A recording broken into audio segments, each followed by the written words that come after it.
I'm James Ebert from Huntsville, Alabama. James, this is your second time running Southern States, and it's the second time winning. Did you have a different strategy coming in for this race versus last year? Not really, I guess. Just tried to treat the first half like getting to the start of the race and race the second half after sleeping. Very nice. One of the things that a lot of people have been talking about is your crew, how amazing they were, how much equipment they had, how they would time you in and out of aid stations. Do you guys practice that beforehand, and what would you like to say about them? My crew is fantastic, and we don't practice it ahead of time.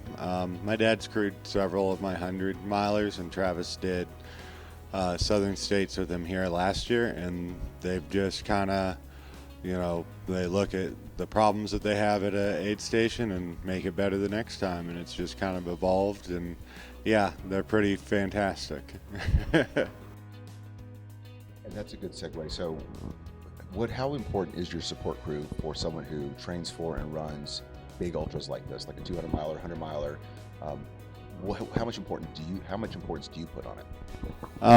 I think for especially over 100-mile distance, it can make or break your race, because I've run uncrewed hundreds before, and you can,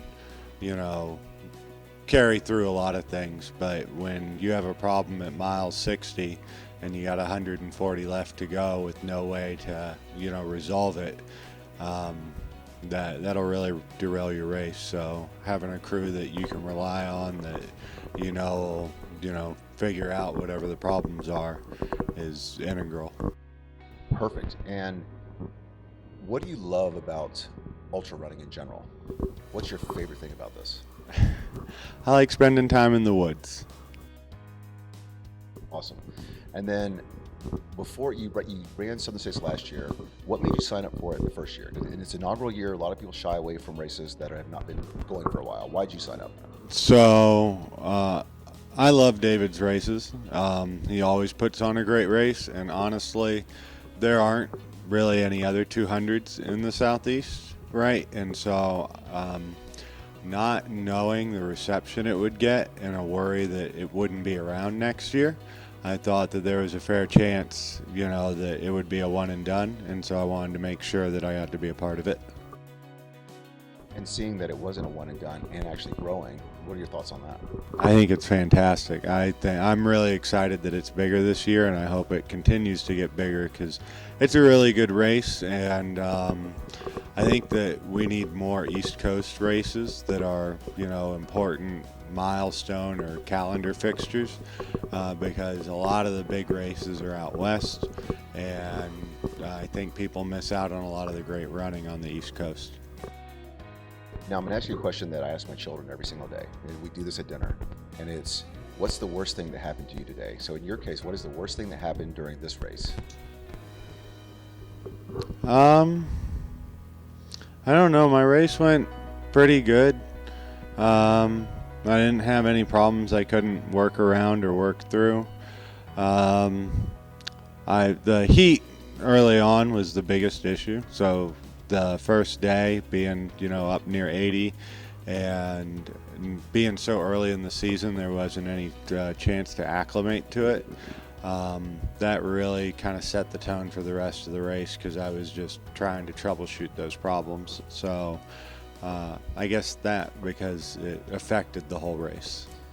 Yeah, it got up to 75 degrees on day one, which was pretty devastating for a lot of runners. Yeah, and then it didn't get below 60 at night till after it rained at like 4 in the morning. So you were just really, busted out by the time you got any relief. And then when that happens so early, right, you carry that stress the rest of the race. You gotta, handle those issues. Absolutely. And then part two of that question, there's three parts. Part two is, what's the best thing that happened to you during this race?